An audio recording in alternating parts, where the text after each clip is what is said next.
तो इम्प्लिसिट और explicit cost तो हमें समझ में आ गई थी, ठीक है ना। आज हम नाइन्थ कौन सी है ये, तो एक बीच में कौन सी लगे। अच्छा ठीक है ठीक है ठीक है, मैंने शीट चेंज कर दी थी, वो सही तो कह रहा है, वो शीट चेंज कर दी थी मैंने, ये वाली थी शीट, है ना, ये थी, ठीक है ना, ये शीट थी, ठीक है ठीक है ठीक है ठीक है। सब ये तो ये वाली शीट देखी तुमने, ये वाली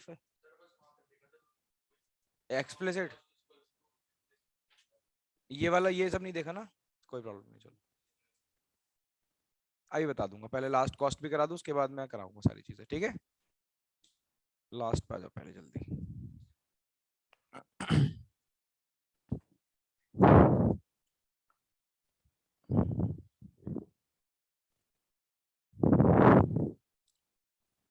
लिखो भाई 10th।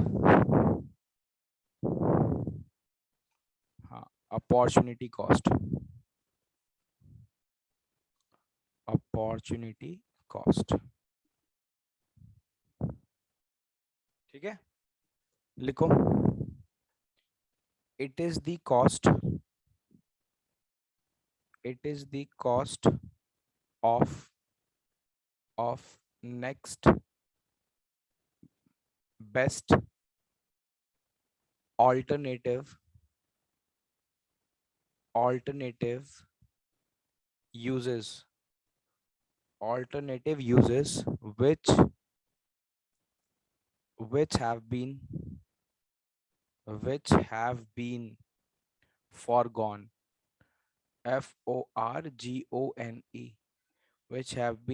forgone, which have been foregone, full stop, ठीक है ना। अब जरा ढंग से सुनना, बहुत ही सिंपल कॉन्सेप्ट है, कुछ है ही नहीं, ठीक है ना।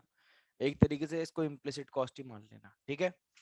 अब मैं बोल रहा हूँ अपॉर्चुनिटी कॉस्ट है क्या, मैंने लिखा है इट इज द कॉस्ट, ये खर्चा है, it is the cost of next best alternative uses which have been forgone. क्या मतलब, किसी काम को करने के लिए अगर हम किसी काम को छोड़ते हैं, ठीक है। आपको याद है वो साइकिल वाला एग्जांपल, पंचर हो गया था और फिर उसको समोसा खाना था, तो पंचर लगवाना is the opportunity cost of samosa खाना, समोसा खाना is the opportunity cost of puncture लगवाना। भूल गए मैंने इंट्रोडक्शन के अंदर बताई थी छोटी सी बात, बट फिर भी मैं दोबारा से रिपीट करूंगा उस पूरी बात को, ठीक है ना। एक बार दोबारा डेफिनेशन देख लो तभी समझ में आएगा। मैंने क्या बोला, it is the cost of next best alternative uses which have been forgone. क्या मतलब इस बात का, सामने देखो, मैं कह रहा हूं एक पर्सन है, ठीक है ना, ये साइकिल पे समोसे खाने जा रहा है, ठीक है, साइकिल है उसकी, उस पर समोसे खाने जा रहा है। अब जाते आते एकदम उसके पास 10 रुपीज है, सिर्फ कितने हैं, 10 रुपीज। अब मैं कह रहा हूँ बेटा इसकी साइकिल में पंचर हो गया एकदम से, अब बताओ क्या करेगी, या तो पंचर लगवाए या फिर समोसा खाए, भाई एक ही काम कर सकता है, ठीक है। तो अगर इसने क्या करा मुझे बताओ, पंचर लगवा लिया, तो इसको समोसे को सैक्रिफाइस करना पड़ेगा, हाँ या ना, जल्दी बताओ, करना पड़ेगा, ठीक है। तो पंचर लगवाना is the opportunity cost of samosa खाना, it is the cost of next best alternative use. इस 10 रुपए का ऑल्टरनेटिव यूज क्या हो सकता था, या तो पंचर लगवाए या समोसा खाए। तो अगर क्या इसने लगवा लिया पंचर, तो समोसा को क्या करना पड़ेगा, सैक्रिफाइस करना पड़ेगा। तो अपॉर्चुनिटी कॉस्ट कुछ नहीं है, it is the cost of next best alternative uses which have been forgone. समझ रहे हो बात को। चलो एक एग्जांपल और लेते हैं, थोड़ा रियलिस्टिक एग्जांपल लेते हैं, समझते रहना, बहुत एग्जांपल दे दूंगा मैं। बेटा एक फार्मर है, ठीक, उसके पास एक ही पीस ऑफ लैंड है, ठीक है। इसके ऊपर या तो वो टोमेटोज ग्रो कर सकता है, या वो पोटैटोज ग्रो कर सकता है, वो अनियन ग्रो कर सकता है, ठीक है। अगर वो टोमेटोज ग्रो करता है तो उसको बेटा 40,000 रुपए का प्रॉफिट होगा, ठीक। पोटैटोज ग्रो करेगा तो 20,000 का होगा, और ऑनियन ग्रो करेगा तो उसको 10,000 का प्रॉफिट होगा। समझ रहे हो मेरी बात को। अब आप सोच के बताओ वो क्या ग्रो करेगा, क्लियरली दिख रहा है वो टोमेटोज ग्रो करेगा, ठीक है। तो बट अगर उसने टोमेटोज ग्रो करे तो वो क्या ग्रो नहीं कर पाएगा, पोटैटोज ग्रो नहीं कर पाएगा, क्योंकि इस लैंड का नेक्स्ट बेस्ट ऑल्टरनेटिव यूज क्या था। अगर वो टोमेटोज ग्रो नहीं करता तो वो क्या ग्रो करता, पोटैटोज। यानी ध्यान रखना, टोमेटो ग्रो करने की कॉस्ट है, क्या कॉस्ट है, जो वो कितने छोड़ रहा है बताओ भाई, 20,000। समझ रहे मेरी बात। यानी मान लो अगर उसको 40,000 रुपए का प्रॉफिट हो भी रहा है ना, ठीक है, ग्रो करने का, ये प्रॉफिट का अमाउंट है, ठीक है। तो वो एक तरीके से ये भी बोलेगा कि मैंने इस 40,000 को कमाने के लिए 20,000 रुपए और खर्च करे। हम पूछते भाई क्या, कि उसने क्या ग्रो नहीं करे बताओ भाई, पोटैटोज। क्या ग्रो नहीं करे, पोटैटोज। तो एक्चुअल में उसका प्रॉफिट कितना निकल के आता बताओ, 20,000। तो यानी इकोनॉमिक्स के अंदर ये अपॉर्चुनिटी कॉस्ट और इम्प्लिसिट कॉस्ट इनको बहुत कंसीडर करा जाता है। अब फिर से आपसे पूछता हूँ, चलो वो एग्जाम्पल पूछ रहा था, यहाँ पे बात समझ में आ जाएगी आपको। मुझे बताओ, कल मैंने एक एग्जाम्पल दिया था, मैंने बोला था कि भाई एक इंसान कितने कमा रहा है, उसने नया बिजनेस स्टार्ट करा है, 1 लाख रुपए पर मंथ कमा रहा है, और कितना खर्चा कर रहा है बताओ, 70,000 रुपए खर्चा कर रहा है उसको कमाने के लिए, ठीक। बट अगर वो कहीं काम कर रहा होता तो 60,000 रुपए पर महीना पर मंथ कमा रहा होता। समझ में आ गई बात? तो मैंने पूछा आपसे, बताओ उसको इकोनॉमिक प्रॉफिट हो रहा है, इकोनॉमिक लॉस हो रहा है, ये तो पूछा था मैंने आपसे, है ना। तो मैंने आपसे बोला इकोनॉमिक प्रॉफिट इकोनॉमिक लॉस का फॉर्मूला है total revenue minus total cost. But ये टोटल कॉस्ट है कौन सी बताओ भाई? इकोनॉमिक कॉस्ट, यही तो बोला था मैंने आपसे, ठीक है। तो इकोनॉमिक कॉस्ट कैसे निकालते? उसके अंदर दोनों कॉस्ट आती है, एक्सप्लिसिट भी और इम्प्लिसिट भी। तो उसका टोटल रेवेन्यू 1 लाख रुपए मैंने यहाँ रखा, उसमें से माइनस करी एक्सप्लिसिट प्लस इम्प्लिसिट। इम्प्लिसिट क्यों कॉस्ट ली मैंने? क्योंकि मेरे को इकोनॉमिक प्रॉफिट निकालना, अकाउंटिंग प्रॉफिट नहीं निकालना। इकोनॉमिक के अंदर हम क्या ऐड करते हैं? इकोनॉमिक कॉस्ट, और इकोनॉमिक कॉस्ट के अंदर इम्प्लिसिट कॉस्ट ली जाती है। तो वो ये भी कंसीडर कर रहा है कि अपने बिजनेस में अगर मैं काम कर रहा हूँ, ठीक है, अपने बिजनेस में अपना लेबर सर्विस दे रहा हूँ, ठीक है, जो बाहर में कहीं दे सकता था, तो यानी मैं बाहर से सैक्रिफाइस करके आया और अपने बिजनेस में काम कर रहा हूँ, दैट मीन्स 60,000 रुपए पर महीना कमा सकता था बाहर में, वो नहीं कमा रहा, तो वो मेरा खर्चा है। मैं क्या क्या इनकर कर रहा हूँ? कॉस्ट इनकर कर रहा हूँ अपने बिजनेस में काम करने के लिए। 60,000 रुपए महीना, ये इकोनॉमिक्स में ऐड होगी। समझ रहे हो बात? वो इम्प्लिसिट है बेटा, ठीक है। देखो, एक तो चीज होती है जो हमें दिखती है, बिल्कुल साफ दिख रही है, ठीक है, जो 70,000 रुपए वो खर्चा कर रहा है 1 लाख रुपए कमाने में, दिख रही है, एक्सप्लिसिट है। बट एक कॉस्ट तुम्हें दिखेगी नहीं, छुपी हुई होती है, that is what? Implicit cost. वो हमारे दिमाग में होती है। जैसे मैं बोल रहा हूँ कि बेटा मैं आपको कोचिंग पढ़ा रहा हूँ, अब मैं आपको कोचिंग नहीं पढ़ा रहा था तो मैं कहीं जॉब कर रहा होता, करेक्ट है? तो जॉब करके मैं 1 लाख रुपए महीना कमा रहा होता। इकोनॉमिक्स में उस 1 लाख रुपए की भी वैल्यू है। मेरी बात समझ? अपॉर्चुनिटी का मतलब क्या होता है? What do you mean by opportunity? आपको पढ़ा रहा हूँ, नहीं पढ़ा रहा हूँ तो मेरे पास कोई और ऑप्शन होता, और ऑप्शंस को भी कंसीडर करा जाता है। मैं ये बताना चाह रहा हूँ, समझ में आ गई बात? एक बात बताओ, तुम यहाँ पढ़ने नहीं आते भी 1 घंटा कुछ और कर रहे होते, तो अकाउंट्स में इसको कंसीडर नहीं करें, बट इकोनॉमिक्स में उस ऑप्शन को भी कंसीडर करेंगे।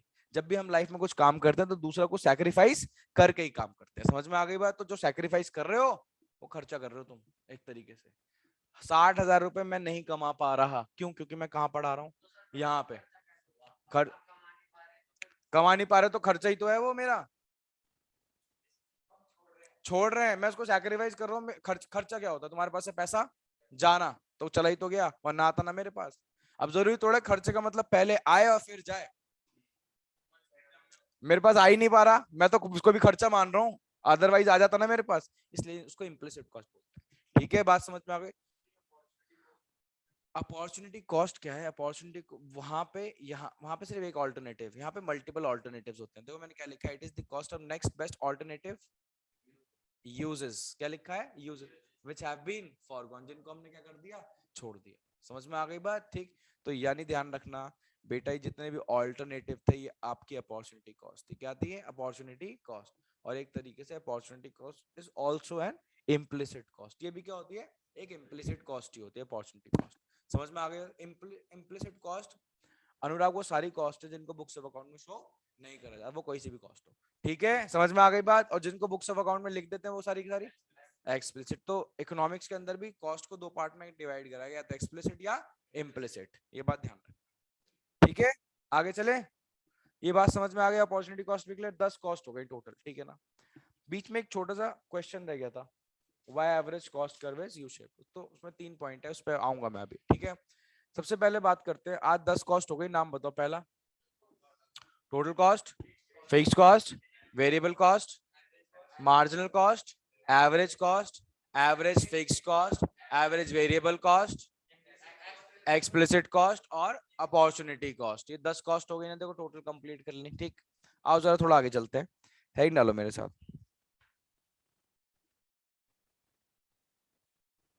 अभी आएंगे।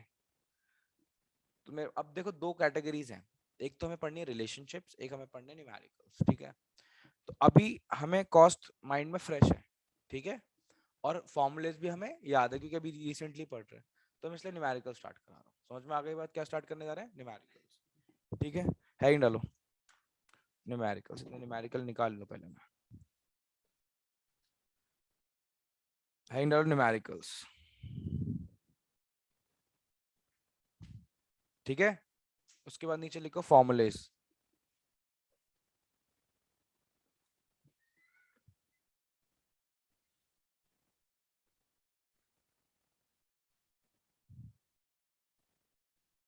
लिख लिए? पहला फॉर्मूला लिखो, फर्स्ट फॉर्मूला लिखो। बताओ, कोई बताएगा फर्स्ट फॉर्मूला क्या था? Very good, T C is equals to F C plus V C. एक जगह सारे फॉर्मूलेज लिख लेते हैं पहले, ठीक है ना, फिर बात करेंगे। उसके बाद सेकंड बताओ। अच्छा एक बात बताओ, इसमें से दो फॉर्मूले और निकल जाएंगे क्या? F C is equals to, बताओ भाई, T C minus V C, और V C is equals to, हाँ तो देखो दो फॉर्मूले और बन गए, ध्यान रखना है। तो सिंपल सी बात थी, अंडरस्टूड बात थी ये तो। ठीक है, आगे चलें। उसके बाद नेक्स्ट पे आओ। सेकंड रुक जाओ। हाँ, हाँ भाई। तो नेक्स्ट की अगर हम बात करें तो उसके बाद हमारा आता है मार्जिनल कॉस्ट का। M C is equals to, बताओ भाई, डेल्टा टी सी अपॉन, बताओ भाई, डेल्टा क्यू, और very good, delta TVC upon delta Q. Q का मतलब क्वांटिटी, दैट इज आउटपुट, ठीक है। उसके बाद आगे चलते हैं। Average cost is equals to, very good, TC upon Q. अब देखो सबसे इंपॉर्टेंट बात यहाँ पे, कभी कभार टीसी निकालनी पड़ेगी, तो टीसी यहाँ से कैसे निकल सकती है बताना? वेरी गुड, ध्यान रखना इस बात को, ए सी इंटू क्यू करके, ठीक है, ए सी इंटू क्यू। उसके बाद अगर फोर्थ की बात करें, average fix cost is equals to, very good, ठीक है। और फिक्स कॉस्ट निकालनी हो तो, very good, A F C into Q, ठीक है ना। उसके बाद फिफ्थ पे आते हैं, A B C, average variable cost V C upon Q, ठीक है। और ऐसे ही यहाँ पे इक्वल्स टू तो नहीं लगाता, और लिखता हूँ, ठीक है ना।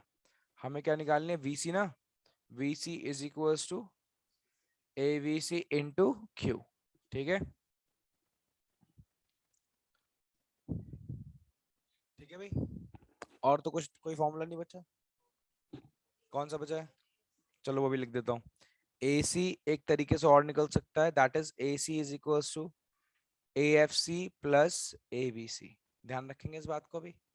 अब तो कोई नहीं रह गया, लिख लिए हमने सारे फॉर्मूले, यही फॉर्मूले थे, ठीक है। अब कुछ बात, इंपॉर्टेंट बात है, लिखो स्टेप्स। स्टेप्स कैसे न्यूमेरिकल्स करने हैं इसके, ठीक है।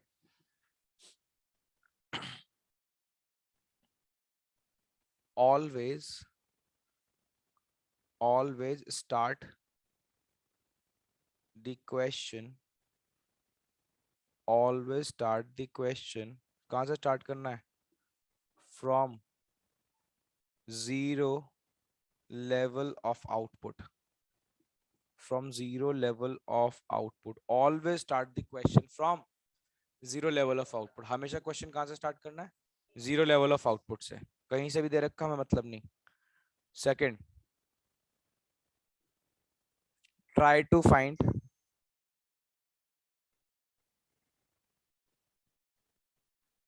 Try to find fixed cost,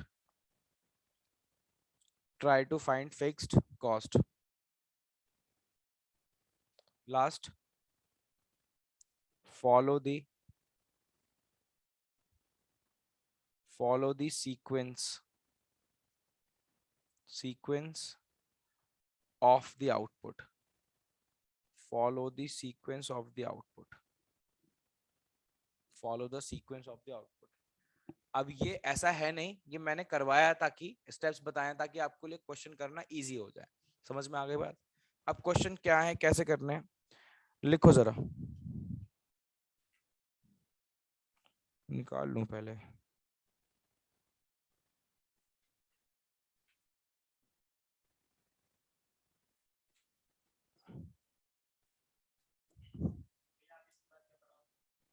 मतलब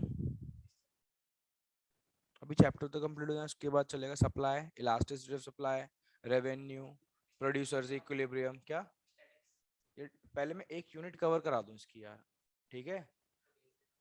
डिस्पर्जन तुम्हें कब चाहिए? क्योंकि डिस्पर्जन अगर मैंने स्टार्ट करा दी तो वो एक महीने चलेगी चलेगी, इतनी बड़ी यूनिट है अपने आप में वो डिस्पर्जन। पेपर है क्या तुम्हारे? चलो करते हैं कुछ, पुरानी पुरानी क्लास भेज दूंगा, ठीक है। लिखो भाई, क्या लिखा, कंप्लीट द फॉलोइंग टेबल, ठीक है, और लिखो नीचे calculate the variable cost and marginal cost, लिख देता हूं मैं भी। हाँ, question number 1, calculate the variable cost and marginal cost, ठीक है, when fixed cost is equals to 12, when fixed cost is equals to 12, नीचे लिखो आउटपुट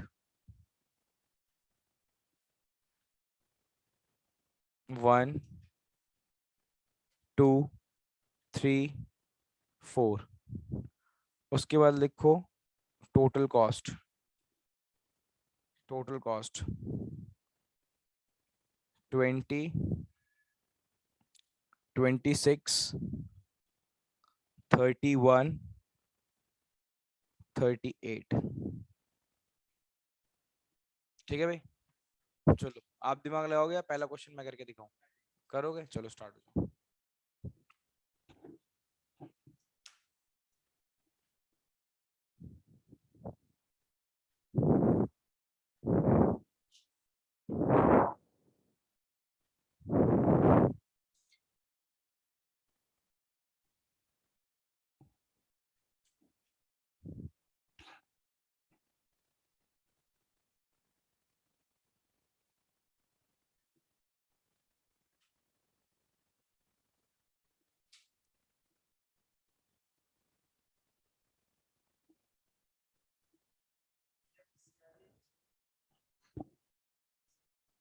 वीसी आ रही है,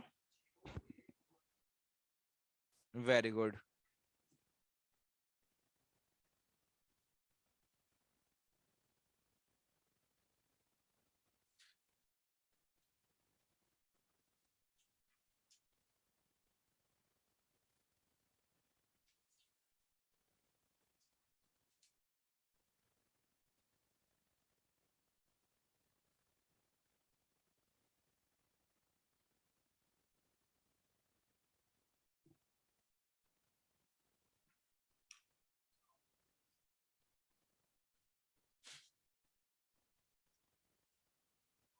आ गया, एमसीबी आ गया। हम्म, वेरी गुड, ये यार है। चलो ठीक है, देखो सामने क्वेश्चन, देखो सबसे पहले क्वेश्चन हमने नोट कर लिया, उसके बाद कुछ नहीं करना। सबसे पहले हमें always start the question from zero level of output, ठीक है। उसके बाद क्या करना है, try to find the fix cost, देखो लिखा second step try to find the, देखो स्टेप दी था, देखो सम्यक, पहला पहला स्टेप बता के always start the question from zero level, मैंने अपने आप जीरो देखो यहाँ बना दिया, ठीक है। उसके बाद सेकंड क्या था, try to find the fix cost, निकालने की कोशिश करो, निकालने की जरूरत नहीं, हमें ऑलरेडी दे रखी है, देखो यहाँ पे दे रखी है फिक्स कॉस्ट, कितनी दे रखी है 12, तो मैं यहाँ पे लिखूंगा FC, ठीक है, जीरो पे भी 12 होगी, पता है ना हमें बात तो, ठीक है। और फिर देखो सब पे क्या रहेगी 12, फिक्स कॉस्ट क्या रहती है फिक्स, ये कभी भी चेंज नहीं होती, इतनी बात तो समझ में आ गई। निकालना क्या, उसे कॉलम बना लो ऐसे, VC और MC तो निकालनी है हमें कॉस्ट, देखो VC और MC मैंने उसका कॉलम बना लिया सम्यक, ठीक है। अब कुछ नहीं करना, याद करो जीरो लेवल ऑफ आउटपुट पे वेरिएबल कॉस्ट कितनी होती है, जीरो। देखो क्वेश्चन कैसे सॉल्व करूंगा मैं, ठीक है। मैं देखो थर्ड स्टेप, देखो थर्ड स्टेप क्या था, follow the sequence of the output, इसका मतलब क्या है, इसका मतलब है पहले जीरो कंप्लीट करो, फिर 1 फिर 2 फिर 3 फिर 4, ठीक है। यानी देखो ऐसे ऐसे कंप्लीट करना है, ऐसे ऐसे ऐसे ऐसे करने के लालच में मत रहना। लालच क्यों बोल रहा हूँ, जैसे ही देखोगे ना, बोलो ये तो निकल रही है, इसके निकाल के निकाल बैठ जाओगे, वही क्वेश्चन फंस जाएगा। आगे अभी तो कुछ नहीं है क्वेश्चन ये, ठीक है, जैसे आगे चलूंगा क्वेश्चन फंसने लगेंगे। तो क्या करना है, always follow the sequence of the output, का सीक्वेंस फॉलो करना, अपने आप ही सारी चीज आती रहेंगी, ठीक है। अब बताओ भाई, जीरो लेवल ऑफ आउटपुट पे टोटल कॉस्ट किसके इक्वल होती है, फिक्स कॉस्ट के, क्योंकि यहाँ पे वेरिएबल कॉस्ट क्या होती है, जीरो। सब छोड़ो, ऐसे देखो, total cost is equals to क्या होती है, FC प्लस, तो 12 प्लस जीरो कितना ही आता है यहाँ, 12 ही तो आता, ऐसा समझ लो, ठीक है। मार्जिनल कॉस्ट कितना एडिशन है टोटल कॉस्ट के अंदर, पता नहीं, डैश, ठीक है। अब आओ नेक्स्ट पे, देखो ये हमारा कंप्लीट हो गया जीरो लेवल ऑफ आउटपुट। अब फर्स्ट पे आ रहा हूँ, फर्स्ट पे जैसे आया यहाँ पे मैंने देखा क्या निकालनी है, वेरिएबल कॉस्ट। वेरिएबल कॉस्ट कैसे निकलेगी, टोटल कॉस्ट में से फिक्स कॉस्ट माइनस कर दो, क्या आ जाएगी आपकी, कोई प्रॉब्लम की बात तो नहीं है, ये कैसे देखा मैंने, इधर देखो सम्यक, वेरिएबल कॉस्ट निकालनी है, टोटल कॉस्ट में से क्या माइनस कर दूंगा अगर मैं, फिक्स कॉस्ट, तो यहाँ पे क्या आ जाएगी जल्दी बताओ, वेरिएबल कॉस्ट। मार्जिनल कॉस्ट क्या होती है, एडिशन में टू द टोटल कॉस्ट या टोटल वेरिएबल, किसी का भी एडिशन ले लो सेम ही आएगा, मैं वेरिएबल कॉस्ट का एडिशन ले रहा हूँ। मुझे बताओ जीरो में कितना ऐड हुआ जो 8 आया, 8, तो यहाँ पे 8 लिख दो। क्या ये मैं टोटल कॉस्ट से भी निकाल सकता था, इधर देखो 12 में कितना ऐड हुआ जो 20 आया, 8, तो यहाँ पे हम 8 लिख सकते थे, कोई प्रॉब्लम की बात तो नहीं है। ठीक है, आगे चले। यहाँ अगर एवरेज कॉस्ट निकालनी होती मेरे को, तो यहाँ पे 20 आ जाती है ना, क्या टी सी अपॉन क्यू। मैं सब छोड़ो, मेरे को एवीसी निकालनी होती, ये छोड़ो, एसी छोड़ो, हाँ यहाँ निकालनी होती, वीसी अपॉन क्यू कितना आता, 8। तो एक बात ऑब्जर्व कर लेना, आज से ध्यान रखना, पहले बता रहा हूँ, at first level of output या one level of output, VC is equals to MC is equals to AVC, तीनों आपस में हमेशा क्या रहती हैं, इक्वल रहती हैं, कहाँ पे, फर्स्ट लेवल ऑफ आउटपुट पे। कभी भी कहीं कंफ्यूज हो रहे हो, फंस रहे हो, तो ये बात हमेशा ध्यान रखना। देखो यहाँ पे कितना आ रहा है, 8, 8, और यहाँ पे भी 8। अब बात समझ में आ गई, तो हमेशा क्या रहती है ये, सेम। आगे चलें, first level of output complete हो गया हमारा। अभी जरा जरा सेकंड पे जल्दी बताओ, दिस माइनस दिस 14, कितना एडिशन हो रहा है, 6 का। चलो दिस माइनस दिस कितना हो रहा है, कितना एडिशन हो रहा है, 5 का। ठीक, फिर दिस माइनस दिस कितना एडिशन हो रहा है, लो हो गया, बात खत्म, सिंपल सा ऐसा, जल्दी नोट करो इसको, जल्दी, टाइम नहीं और भी करना है, कर लोगे। चलो नेक्स्ट क्वेश्चन पे आओ।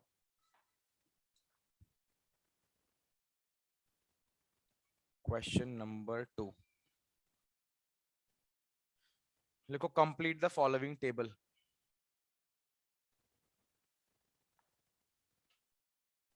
Complete the following table, output लिखो 1, 2, 3, 4 और 5।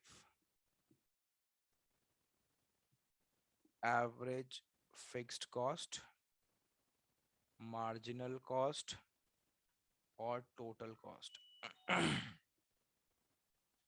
डैश डैश 20 डैश 12, ठीक है।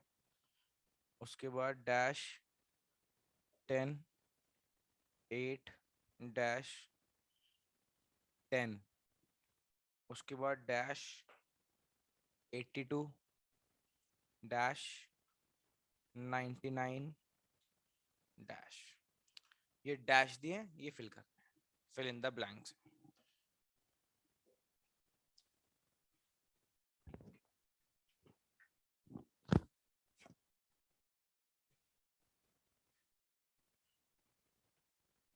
सब में स्कूल जा रहे हो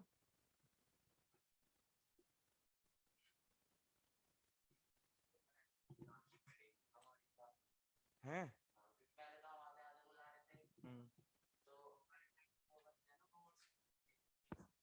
एक सेक्शन में 94। हाँ हाँ, तो फर्स्ट शिफ्ट में कर दिया, कौन सी क्लास में बिठा रहे हैं? आधा 94 आ जाता है उसमें,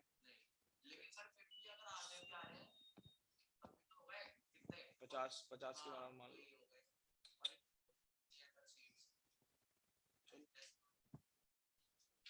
चलो ठीक, कोई बात।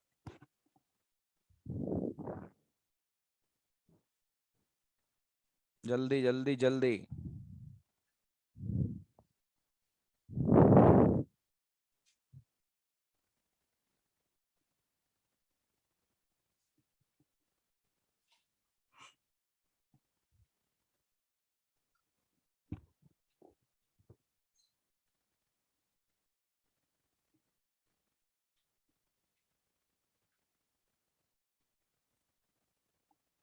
क्या हुआ भाई, अटक गए क्या?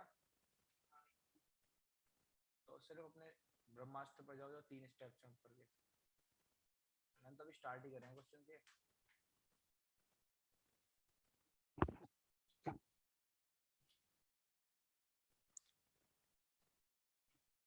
टाइम तो लगेगा ही, पानी पी के आता हूँ तब तक मैं। पॉज करके आता हूँ, रिकॉर्डिंग आके, याद दिला देना। देखो भाई, सबसे पहला काम है यहाँ पे एक जीरो लगाओ, ठीक है।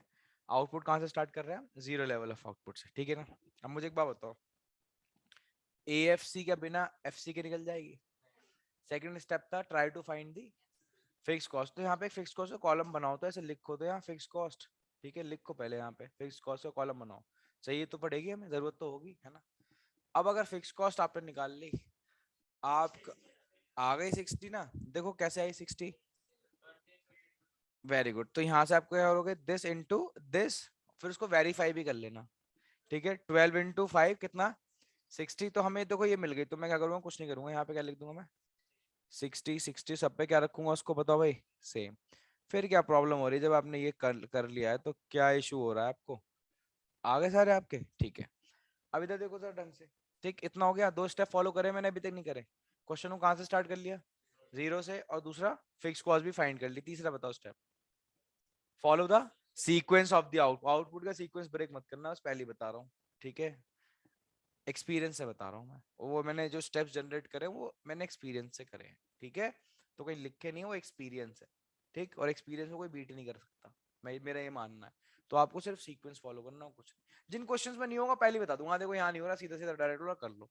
बट जहां आपको ये दिख रहे बीच बीच में फिल करने पड़ेंगे, सीक्वेंस फॉलो करते चलो, ठीक। अब मुझे बताओ जीरो लेवल ऑफ आउटपुट पे, चलो एक काम करते हैं, एक्स्ट्रा समझाने के लिए वेरिएबल कॉस्ट और ले लेता हूँ, और समझ में आएगा, एक्स्ट्रा समझ में आएगा। मुझे बताओ zero level of output variable cost कितनी होती है? जीरो, कोई प्रॉब्लम की बात तो नहीं है। और TC इज इक्वल टू 60 आ जाएगा, कोई इशू तो नहीं है। MC पे डैश लगा दूं, एडिशन नहीं पता, इस पे भी डैश लगा दे, लो जीरो लेवल ऑफ आउटपुट तो ऐसे कंप्लीट हो गया। किसी को कुछ पूछना है ऐसा क्यों करा मैंने, या आगे चलूं? आगे चलूं, ठीक, वेरी गुड। उसके बाद फर्स्ट लेवल ऑफ आउटपुट पर पहले चेक करो दे क्या रखा है। सिर्फ FC दे रखा है, क्या दे रखा है? और तो कुछ दिख नहीं रहा। FC से क्या निकल सकता है? AF, ठीक है, निकाल लो। 60 डिवाइड बाय 1, यहाँ पे कितना आ जाएगा? 60। कोई प्रॉब्लम की बात तो नहीं है अभी तक? और मैंने पूरा दिमाग लगा लिया, कुछ निकल नहीं रहा, है ना। फर्स्ट लेवल ऑफ आउटपुट पर और कुछ तो नहीं निकल रहा, तो मैंने कहा ज्यादा दिमाग मत लगाओ, आगे चलो, ठीक है। मैं सेकंड पे आया। जैसे ही मैं सेकंड पे आया, मैंने देखा, मैंने देखते क्या क्या गिवन है। मैंने कहा यार MC गिवन है, और MC के सामने वाला TC गिवन है। पहले रुक जाओ, ये चेंज करें कलर, दिक्कत हो जाएगी, ठीक है।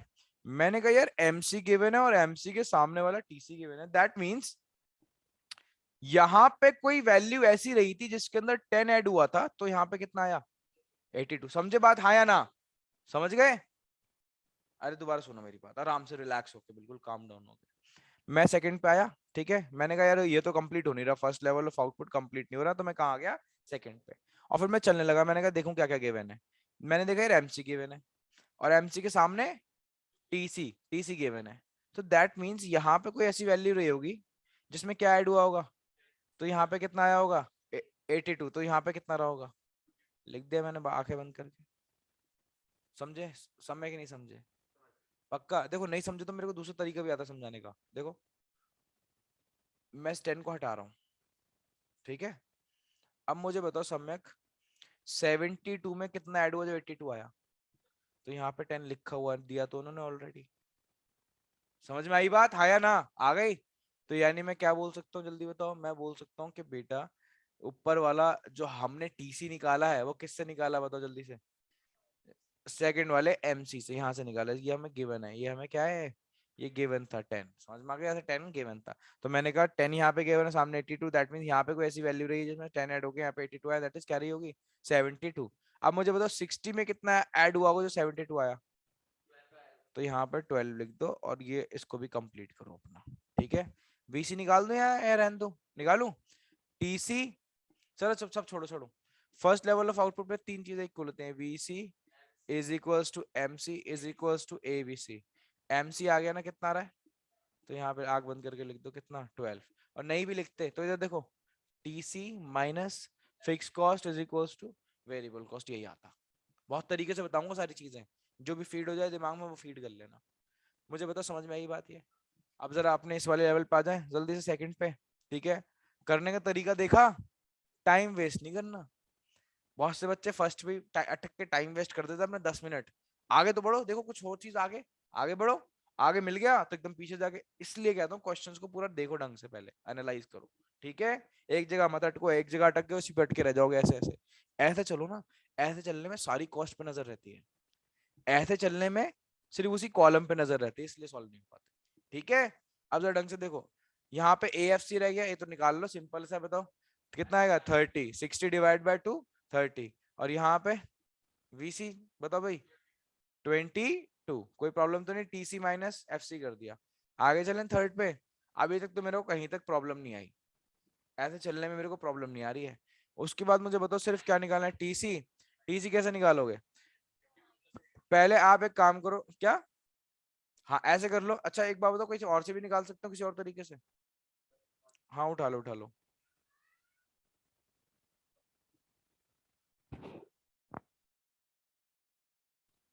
जल्दी बात करो।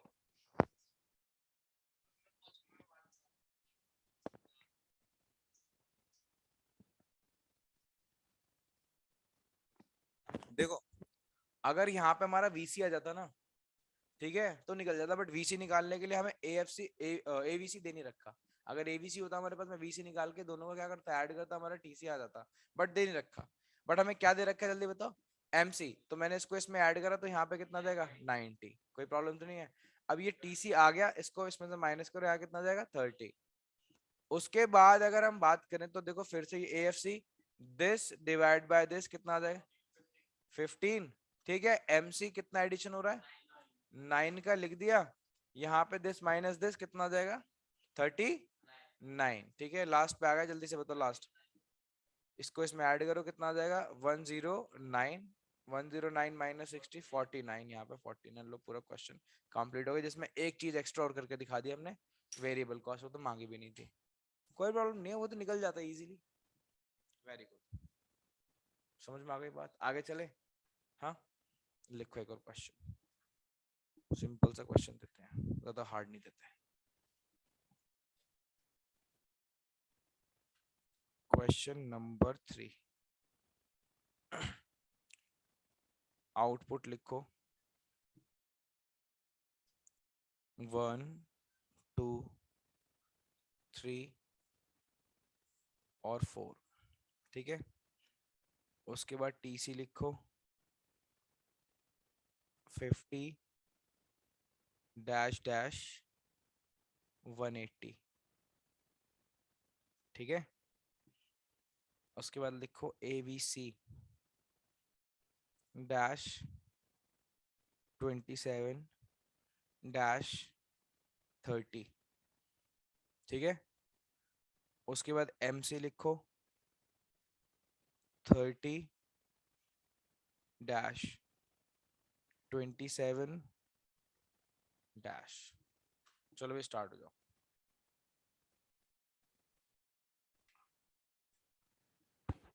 हाँ भाई, तो सबसे पहला काम है कि हम यहाँ पे जीरो लेवल ऑफ आउटपुट से स्टार्ट करेंगे क्वेश्चन को। ठीक है, तो यहाँ पे डैश हो, यहाँ पे हो जाएगा डैश, यहाँ पे डैश और यहाँ पे डैश। ठीक है, तो हमें फिर क्या निकालनी पड़ेगी, फिक्स कॉस्ट। अब फिक्स कॉस्ट निकालने के दो तरीके हैं, पहले अपना वाला बताया तो आपको अभी बता के आया हूँ, टीसी के सामने वाला एमसी दे रखा होता है, तो दैट मीन्स यहाँ पे कोई ऐसी वैल्यू रही थी जिसमें 30 ऐड हुआ तो 90 आया, यहाँ पे क्या रहा होगा 60।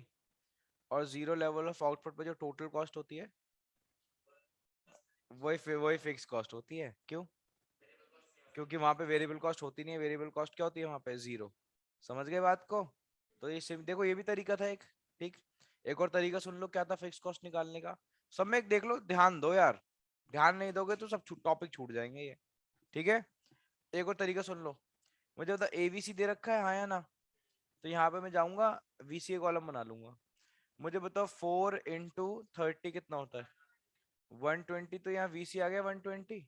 अब इधर देखो मेरे को क्या निकालने, फिक्स कॉस्ट है ना, तो टीसी माइनस वीसी, तो 180 माइनस 20 अभी भी तो कितना आ रहा है 60 आ रहा है। तो दो तरीके हैं, आप इस तरीके से निकाल सकते थे, कोई प्रॉब्लम तो नहीं इस बात को, मैंने दोनों तरीके बता दिए। बट फिक्स कॉस्ट हमारी कितनी आ रही है 60। दो स्टेप फॉलो हो गए, start the question from zero level of output, try to find the fix cost. अब लास्ट बता दो, फॉलो दी। अब मैं सीक्वेंस फॉलो करते चलूंगा, सीक्वेंस में ब्रेक नहीं करने वाला। ठीक है, बताओ भाई जीरो लेवल ऑफ आउटपुट पे वेरिएबल कॉस्ट निकालनी नहीं निकालनी, नहीं निकालनी ना, ठीक है, कोई प्रॉब्लम, निकालू नहीं निकालू ये पूछ रहा हूँ मैं, नहीं निकालू हटा दूं, अनुराग सर फीस वसूल करेंगे हम पूरी। ठीक है, बताओ zero level of output variable cost zero, कोई प्रॉब्लम तो नहीं, इस पे लगाया डैश, इस पे भी लगा दिया डैश, 0.0 नॉट डिफाइंड होता है क्योंकि, ठीक है ये कंप्लीट। फर्स्ट पे आओ, समझ में आ रहा है सम्यक या नहीं आ रहा? ढंग से ध्यान देना, कहीं भी पूछ लूंगा बीच में, ठीक है। अब मुझे एक बात बताओ, जैसे मैं गया टीसी दे रखा है बट क्या निकालना है हमें, तो एबीसी बिना वीसी के थोड़ी निकलेगा, तो क्यों मना कर रहे थे? क्या अज्यूम कर सकते हो? अज्यूम यहाँ कुछ नहीं होगा, अज्यूम यहाँ कुछ नहीं होगा, पहले यहाँ वीसी निकालो। बताओ भाई वीसी कैसे निकलेगा? अब इधर हाँ एक 30 तो आएगा, क्यों?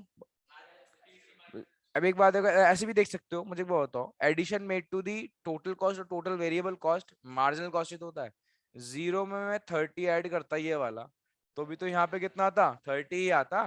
ठीक है, ऐसे भी निकाल सकते हैं, ऐसे कोई प्रॉब्लम नहीं, अदरवाइज देखो ऐसे कर सकते हो, तो देखो हाँ हाँ मैं 90 माइनस 60 तो भी कितना आया था, 30। कर कैसे भी लो, आप पे कॉन्सेप्ट क्लियर होने चाहिए बस, ठीक है। अब मुझे बताओ एबीसी कैसे निकालें, दिस अपॉन दिस, ठीक है 30। अब चेक करो क्या एम सी एबीसी और वीसी आपस में देखो इक्वल आ रहे हैं, तो एक भी आ जाता ना तो भी आप लिख सकते थे तीनों पे, कोई प्रॉब्लम की बात नहीं, पहले बता दिया मैंने। उसके बाद बताओ थर्ड पे आ जाओ, चलो सॉरी सेकंड पे क्या दे रखा है, पहले वीसी निकाल लो, इसकी मल्टीप्लाई करो 2 में, 54 यहाँ पे 54 लिख दो, ठीक है। इन दोनों को प्लस करो चलो जल्दी से, 11114, लो एम सी कितना एडिशन हो रहा है 24 का, तो 24 यहाँ आ गए, ठीक है। उसके बाद इस पे आओ थर्ड पे, क्या दे रखा है, एमसी एडिशन दे रखा है, इसमें करो 141 आ जाएगा ये, ठीक है। उसके बाद क्या दे रखा है, वी वीसी निकाल लो, 141 माइनस 60 कितना आ रहा है, 81, 81 डिवाइड बाय 3, 27, है ना। इधर देखो अब क्वेश्चन वेरीफाई करना है कि हम सही कर रहे हैं गलत कर रहे हैं, तो एबीसी का फीचर याद करो, फिर इंक्रीज होने लगेगा but for a moment constant रहेगा, फॉर अ मोमेंट। देखो एबीसी क्या होता है, डिक्रीज होता है और फिर यहाँ पे जाने के बाद इंक्रीज होता है ना, बट जब यहाँ पे फॉर अ मोमेंट क्या रहता है, वो कांस्टेंट। तो देखो 27 और 27 दिख रहा है ना, कांस्टेंट हो गया, यानी हम सही पाथ पे हैं, सही चल रहा है हमारा सिस्टम। ये वेरीफाई करने का तरीका है, हमें थोड़ा कॉन्फिडेंस भी तो आना चाहिए कि हम सही कर रहे हैं नहीं कर रहे पेपर के अंदर, तो यहाँ से बिल्ड होगा वो, ठीक है। उसके बाद लास्ट क्या है, एमसी है, एडिशन चेक कर लो कितने का एडिशन है, 39, यहाँ लिखो 39, बात हो गई खत्म, लो। कोई प्रॉब्लम, समझ में आ रहे हैं क्वेश्चन? इतना ही रहने देते हैं, ठीक है। इन क्वेश्चंस को दोबारा, हाँ दोबारा तमीज से और कैसे फॉलो द सीक्वेंस ऑफ, अभी कैसे भी करो कोई प्रॉब्लम नहीं, बट आउटपुट का सीक्वेंस फॉलो करके करोगे इन क्वेश्चंस को, एक बार समझ में आ गया, इतने रखते हैं आज।